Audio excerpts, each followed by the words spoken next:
Olá, meus amigos, sejam muito bem-vindos a mais um vídeo aqui no canal. Vamos aprender a ler? Olha, pessoal, eu coloquei esses tracinhos aqui, tá? Olha, separando as sílabas da palavra, tá bom? Então, cada tracinho desse representa uma sílaba.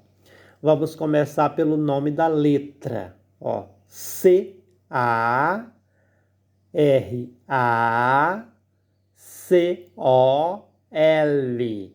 Veja bem que a letra, além dela ter o nome, ela tem o som.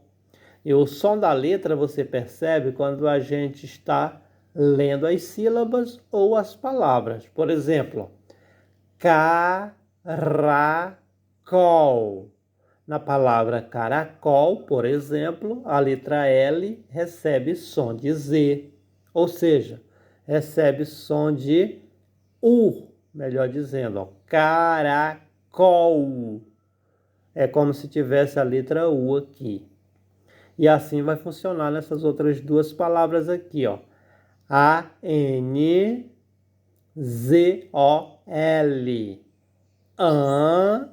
Anzol. Letra L com som de U também. P-E-R-N-I-L. Pernil.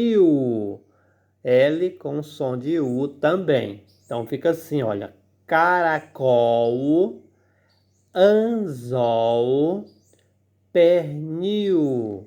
É isso aí, meus amigos. Que Deus abençoe a todos. Um forte abraço e até o nosso próximo vídeo. E não esqueça, pessoal, de deixar aquele like e também de compartilhar o vídeo entre seus familiares e amigos. E eu quero fazer um pedido aqui especial.